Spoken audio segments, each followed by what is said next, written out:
누가복음 3장 1절에서 6절 말씀.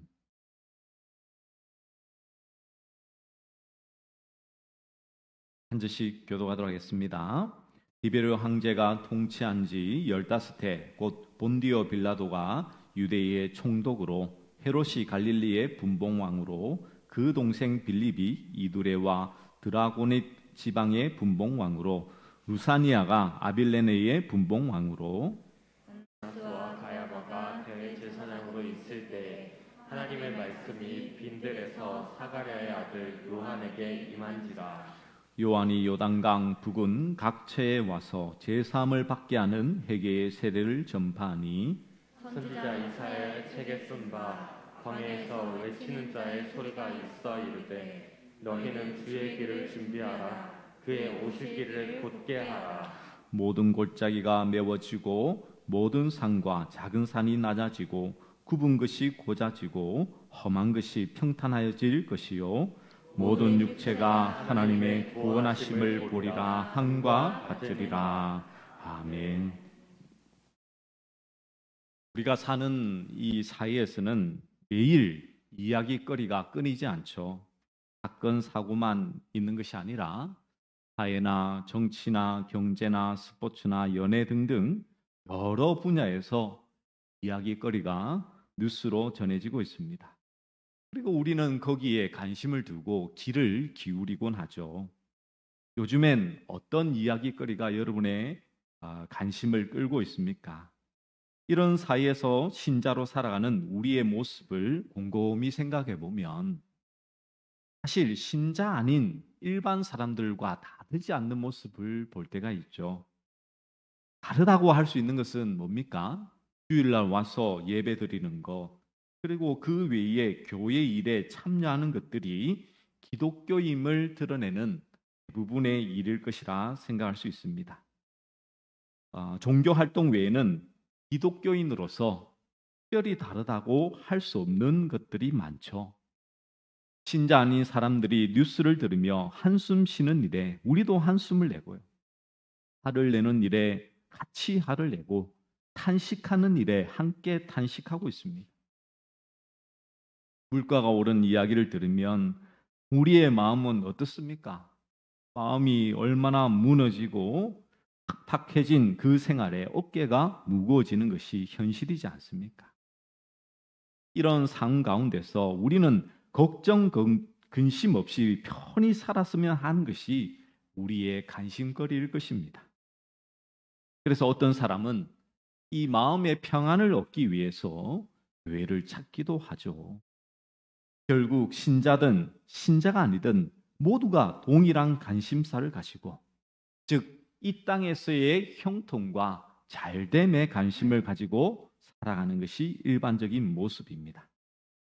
그런데 오늘 본문의 말씀에 보시면 하나님의 말씀이 바로 빈들에서 사가랴의 아들 요한에게 임하여 요한이 요단강 부근에 와서 제사함을 받게 하는 회개의 세례를 전파한다는 말씀이 이렇게 쓰여져 있습니다. 그러면 우리는 이 이야기에 여러분 어떤 관심을 끌만한 내용이 보여지고 있습니까? 만약 이 이야기에 관심이 있다면 신자로 산다고 할 수 있고요. 관심이 없다고 한다면 신자가 아닌 사람과 다를 바 없이 산다라고 할 수 있습니다. 왜냐하면요, 제사함을 받게 하는 회개의 세례는 우리의 구원과 연결되어 있는 문제인데, 이 이야기에 관심이 없다면 그것은 구원에 대한 관심이 없다는 그 뜻이 되기 때문입니다.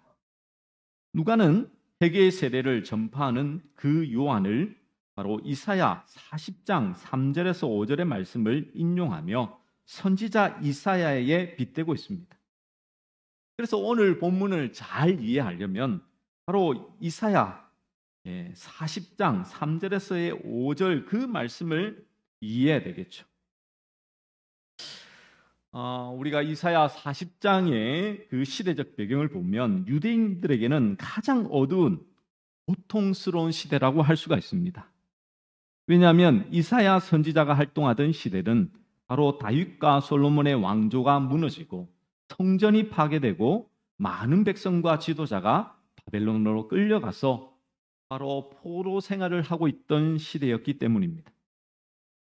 그런데 이사야 선지자 때의 유대 상황이 지금 세례 요한이 등장할 때의 유대 상황과 다르지 않다는 것이 주목할 만한 내용이죠. 여러분, 이 세례 요한의 이 시대는 우리가 성경을 조금 아시는 분들은 아실 거예요. 이 구약의 말라기 이후로 400년 동안 하나님의 말씀이 전파되지 않습니다. 하나님의 말씀이 없었어요. 그래서 어떻게 보면 이스라엘의 암흑기라고 할 정도로, 생각해 보십시오. 포로 생활은 70년이었는데 하나님의 말씀이 없는 것은 400년이었습니다. 얼마나 더 길고 오래된 시간이었습니다. 그리고 누가는 이 시대적 상황을 정치적과 그리고 종교적인 면에서 잘 설명하고 있습니다. 우리 1절 말씀을 한번 보시면요, 이렇게 말씀하고 있습니다. 디베르 황제가 통치한 지 15해, 곧 본디오 빌라도가 유대의 총독으로, 이렇게 되어 있죠. 이 당시는 이스라엘은 로마의 통치를 받고 있었습니다. 그래서 이스라엘에 왕이 있었지만 왕은 힘을 그렇게 내지 못했어요. 왜냐하면 이 로마에서 이 총독을 보내어서 왕과 함께 이스라엘을 다스리게 했던 것입니다. 그래서 우리가 잘 아는 빌라도가 이때 이 당시에 총독으로 일하고 있었죠. 그리고 이제 3명의 분봉왕이 등장합니다. 우리가 잘 알고 있는 헤롯 대왕은 예수님이 탄생할 때에 그 2살 이전의 아이들을 다 죽였던 왕이었죠. 아주 난폭한 왕이었는데 이 왕이 죽고 나서 어떻게 되냐면 세 아들이 각 지역을 나누어서 이 왕으로 이스라엘을 다스리게 됩니다. 그래서 이 헤롯은 헤롯 대왕이 아닙니다. 그의 아들을 말하고 있고요. 그래서 갈릴리의 분봉왕으로 섬기고 있습니다. 그리고 그 동생 빌립이 이두레와 드라고넷 지방, 그리고 루사니아와 아벨레네의 분봉왕으로 이렇게 루시아나가 섬기고 있죠. 이제 정치적인 그 상황입니다. 여러분 잘 생각해 보십시오. 한 나라의 왕이 있어도 그 왕의 통치하는 것이 정말 어렵잖아요. 제가 요즘 이렇게 우리나라를 보면 대통령이나 이 어떻게 보면 한 나라나 뭐 어떤 기관의 리더가 된다는 것은 정말 쉬운 일이 아닌 것 같습니다. 뭐 책임이 다 있으니까요. 근데 3명이 지금 각 지역을 나눠서 다스리고 있고 총독이 와서 그것을 관리하고 있습니다. 그 상황을 좀 미묘한, 얼마나 이렇게 지역마다 서로의 왕에 대해서 잘 보이려는 것도 있을 것이고요. 아주 정치적인 노름들이 많이 있을 것이라는 것을 예상할 수 있죠. 그리고 2절에 보시면 종교적인 상황을 얘기하는데 안나스와 가야바가 대제사장으로 있을 때에 라고 말씀하고 있습니다. 여러분, 대제사장은 원래 몇 명인가요? 1명이어야 되죠. 근데 지금 2명이 있습니다. 이 상황은 또 어떤 상황이냐면 원래 안나스가 이스라엘의 대제사장이었습니다. 근데 로마에서 볼 때에 좀 안 맞는 거예요. 그러다 보니 이 안나스의 사위 가야바를 어떻게 했냐면 대제사장으로 임명해 버립니다. 그럼 여러분 생각해 보십시오. 유대 사이에서는 지금 안나스가 힘이 있겠습니까? 가야바가 힘이 있겠습니까? 안나스가 힘이 있겠죠. 왜냐하면 유대인들이 지금 세운 대제사장이기 때문에. 근데 가야바는 어떻겠습니까? 로마의 힘을 입어서 힘을 내려고 이렇게 맞부딪혀 있을 것입니다. 이게 왜 안나스가 힘이 있냐라고 알 수 있는 것은 요한복음 18장에 보시면 예수님을 붙잡은 군대가 바로 안나스에게 가서 이제 보여주죠. 그만큼 이제 유대인 사이에서는 안나스가 힘이 있고 또 로마의 지배와 힘을 받는 사람들에게는 이 가야바가 힘이 있었을 것입니다. 정치적으로도 통일이 안 됐고요. 통합이 안 됐고 종교적으로도 지금 통합이 안 된 아주 혼란의 시대였습니다. 이런 시대에 세례 요한이 등장하게 된 것이죠. 그리고 이사야 선지자의 말씀을 바로 이렇게 인용하고 있는 것입니다. 여러분 이사야 40장의 1절의 말씀에 보시면 이렇게 말씀이 시작합니다. 너희 하나님이 이르시되 너희는 위로하라 내 백성을 위로하라 라고 말씀하고 있습니다. 지금 바벨론 포로로 잡혀있는 이스라엘 백성들을 향하여서 하나님께서는 위로의 말씀을 전하라고 선포하고 있죠. 근데 여러분 잘 생각해 보십시오. 이 바벨론에서 포로 생활을 하고 있는 사람들을 무슨 말로 위로할 때 가장 큰 힘이 될까요? 힘들지만 낙심하지 말고 힘을 냅시다 라는 말이 위로가 되지 않을 것입니다. 그들에게 정말 위로가 되려면 지금의 모든 상황이 끝나고 고향인 이스라엘로 돌아가야 된다. 그건 가능성을 제시해 줄 수 있어야 되겠죠. 그들의 절대적인 희망은 바벨론으로부터 이 해방되는 것. 그것만이 그들의 가장 큰 위로라고 생각하고 있을 것입니다. 하지만 그런 가능성은 전혀 보이지 않았죠. 아무도 위로하지도 위로받지도 못한 채 절망과 낙심 속에 살아갔던 것이 바로 이스라엘 백성들이었습니다. 그런데 그런 그 상황 가운데에 하나님께서는 선지자를 통하여 위로하라라고 말씀하고 있습니다.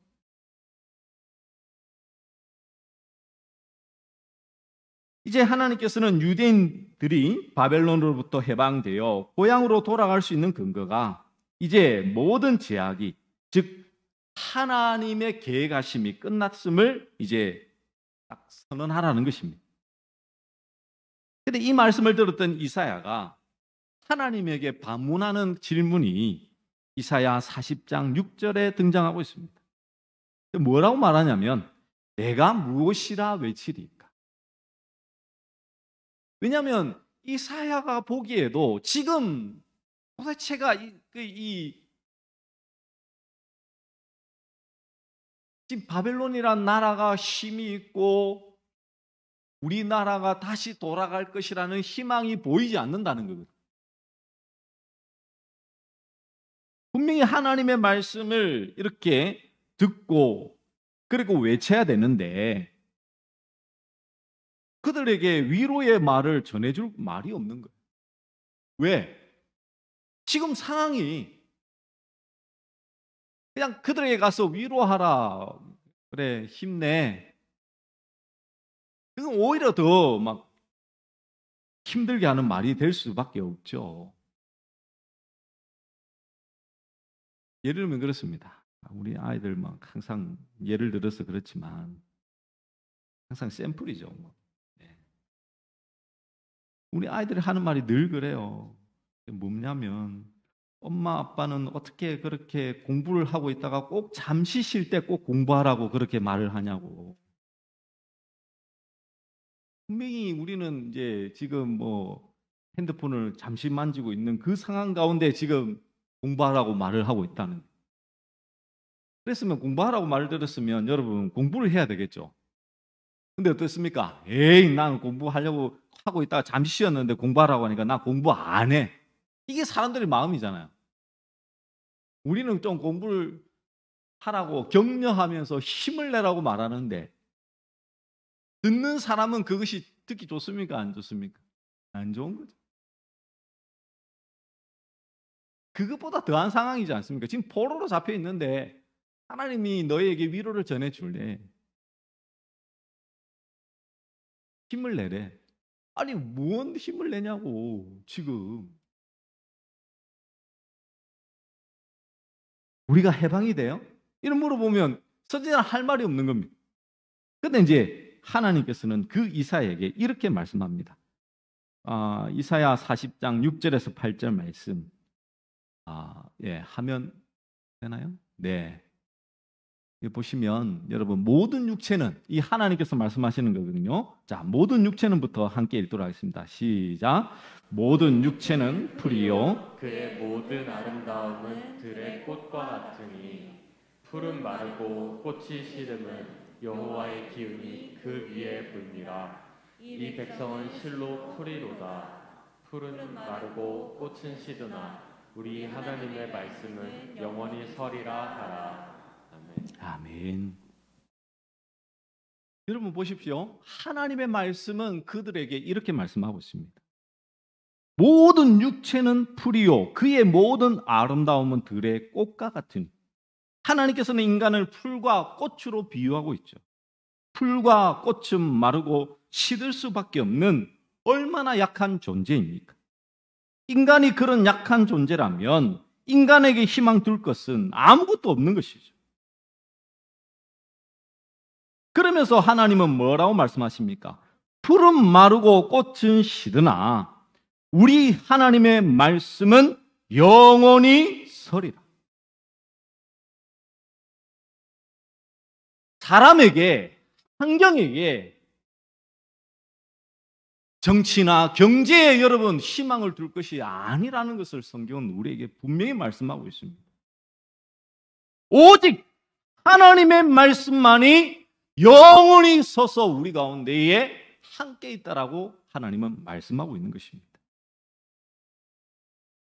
말씀이 곧 악한 세력에 붙들려 사는 사들에게 희망이고 힘이고 능력이라는 것이죠. 하나님은 다시 이사야에게 하나님을 보라고 외칠 것을 지시하고 있습니다. 하나님의 말씀은 하나님을 보게 하는 것이죠. 이것이 바로 선지자의 역할이지 않습니까? 외치는 자의 소리라고 말하는 것은 하나님을 보게 하는 것이 곧 선지자의 일이었기 때문입니다.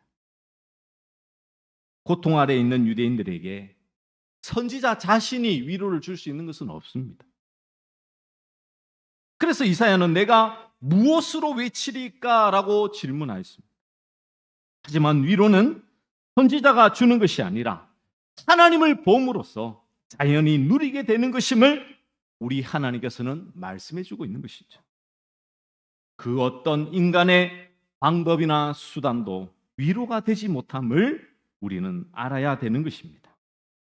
이런 의미에서 세례 요한이 제3을 받게 하는 회개의 세례를 전파한 것은 이사야처럼 강야에서 외치는 자의 소리로 로마의 통치를 받으며 고통 아래에 있는 유대인들에게 참된 위로자로 오신 주를 보게 하기 위함이라는 것을 우리는 알 수 있는 것이죠.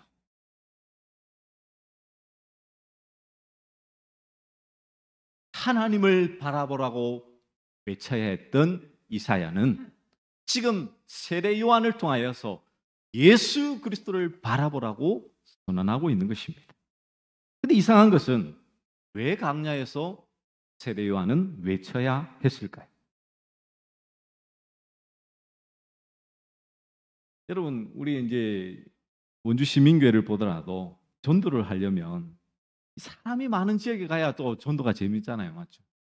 전도를 주더라도 이 막 20장, 30장 되는 거 한 10분 안에 확 나가버려야 이게 빨리 끝내고 빨리 돌아가죠. 마음이라도 편하고 마음도 뿌듯하고 이럴 건데 이 다녀봐야 사람이 없으면 막 외치는 사람도 이렇게 별반 뭐 이렇게 힘이 나지 않을 거 아닙니까?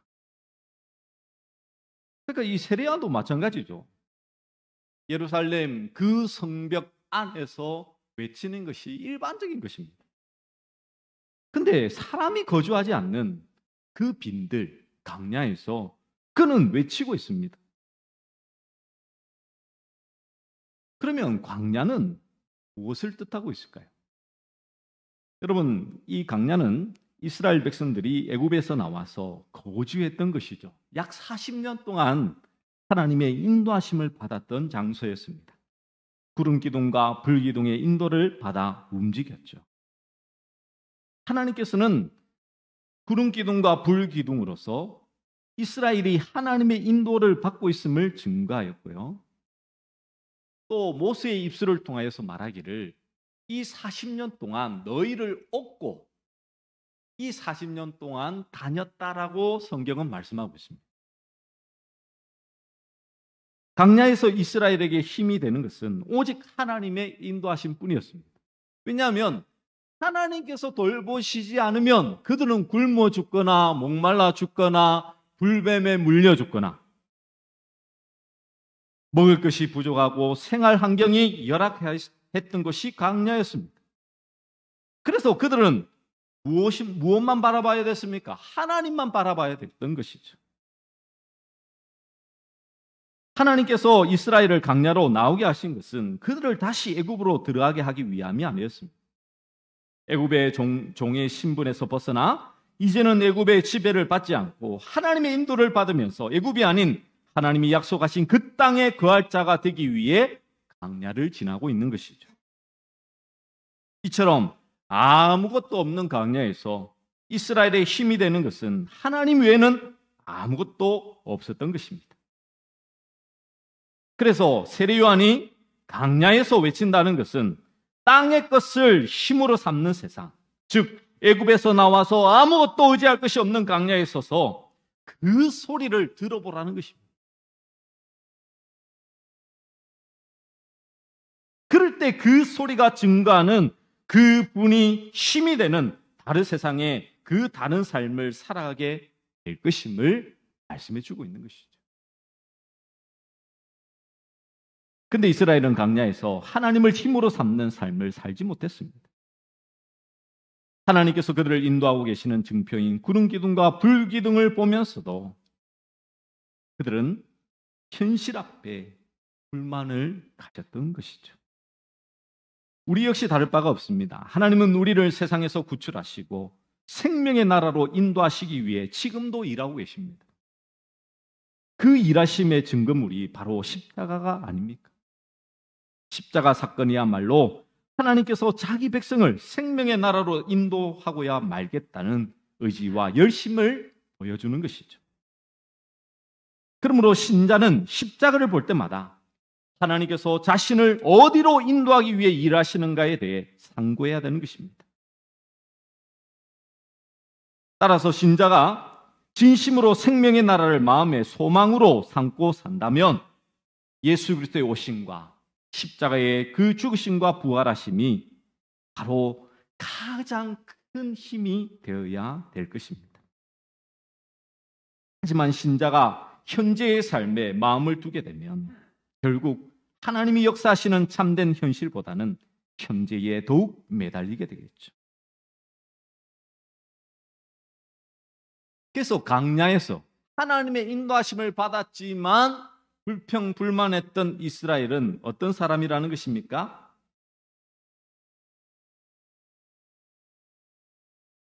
하나님이 역사하시는 현실을 보지 못했던 사람들이라는 것이죠. 그러므로 우리가 기억할 것은 이것입니다. 성경이 증거하고 있으며 말씀하고 있는 예수님은 지금 현재를 바라보게 하는 것이 아니라 하나님께서 통치하시고 다스리시는 그 현실을 바라보게 하는 것임을 우리는 깨달아야 되는 것입니다. 눈에 보이지는 않지만 결코 부인할 수 없는 현실이 현실로 다가온다면 그리스도를 떠나서는 존재할 수 없는 자신을 발견하게 되는 것이죠. 그러한 신자에게는 자연히 그리스도가 예수님만이 나의 힘이라고 고백할 수 있게 되는 것입니다. 여러분에게는 과연 예수님에 대한 이야기가 힘이 되고 기쁨이 되고 있습니까? 이 광야에서 들리는 소리가 들리고 있냐? 선벽 안에서에 들리고 있는 그 세상의 소리에 여러분의 마음이 빼앗겨 있으니 하나님의 말씀이 들리지 않을 뿐만 아니라 그 말씀 앞에서 여러분 살지 못하고 있는 것이겠죠. 오늘날 우리의 삶의 형편은 어떠합니까? 이사야 시대나 세례 요한의 시대의 유대인들과는 다르다고 할 수 있을까요? 그때보다는 하나님의 말씀이 많이 들리니, 교회가 많으니 그때보다는 낫다라고 우리는 자신 있게 말을 할 수 있을 것입니다. 근데 우리의 현실을 보자고요. 교회가 지금 어디에 소리를 외치고 있습니까? 정말 신앙에 초점을 맞추어 구원에 그 모든 열심을 내어 행하고 있는지, 아니면 세상의 이권과 정치적인 노름에 놀아나고 있는지 우리는 살펴봐야 되는 것입니다. 이것은 비단 교회만이 아니죠. 신자들도 마찬가지입니다. 여러분의 하루의 기분을 망치게 하는 이야기가 세상의 일들입니까?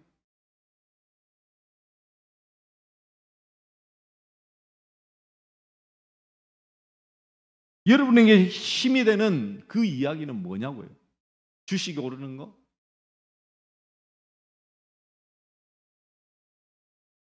집값이 뛰는 것? 합격하고 취업하고 이 땅의 것을 성공하는 것으로 여러분 위안을 삼으려고 하고는 있지 않으십니까? 성취감은 잠시 잠깐의 위로가 될 뿐이죠. 그러나 풀은 마르고 꽃이 시드는 것처럼 인간의 마음에서 잠시 후면 마르고 시들어버릴 거짓된 위로일 뿐입니다. 우리에게 참된 위로는 구원자이신 예수 그리스도밖에 없습니다. 그런데 이것을 볼 수 있는 자는 누구입니까? 강야의 소리에 귀를 기울인 자죠. 이 세상의 것에 힘을 두고 있지 않는 자입니다. 그러면 이 세상의 것에 힘을 두고 있지 않다는 사실을 어떻게 확인할 수 있을까요? 그것은 바로 남 탓하지 않는 자신을 발견할 수 있어야 되는 거예요.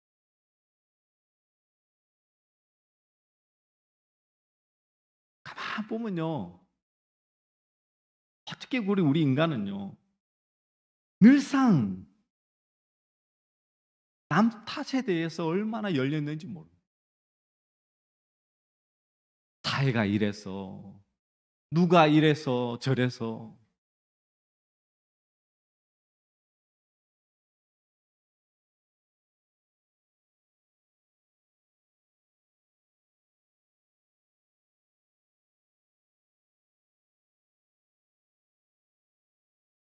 교회 바깥만 나가도 여러분, 여기서는 여러분이 은혜를 받은 것처럼 행동할지라도 교회 문만 나서면 여러분 남 탓하지 않습니까?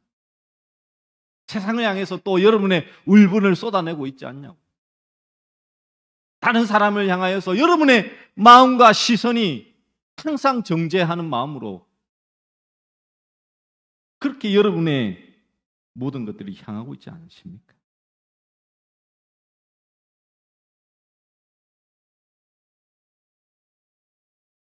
오늘 우리는 이 강야에서 외치는 소리가 들려야 됩니다.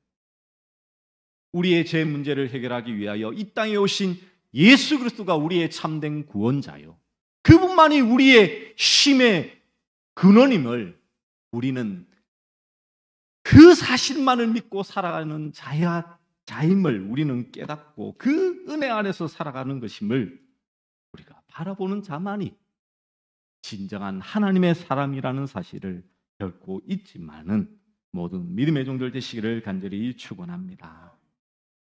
오늘 세례를 받는 우리 모든 이들뿐만 아니라 또 우리 함께 동참하며 함께 축하하는 모든 우리 성도들 가운데에 이 강야에서 외치는 소리가 여러분 안에 심령 안에 들려져서 오직 예수님으로 말미암아 살아가시는 모든 믿음의 종들 되시기를 간절히 축원합니다.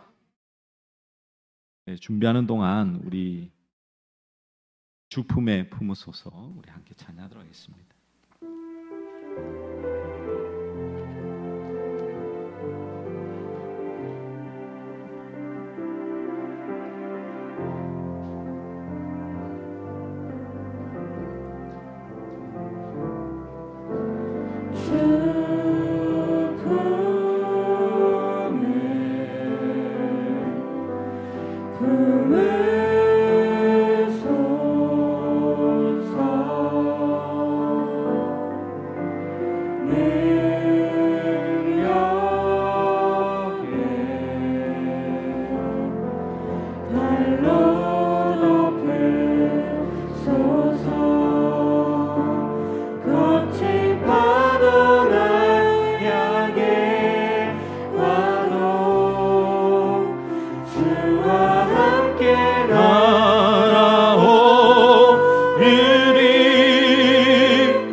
고통 가운데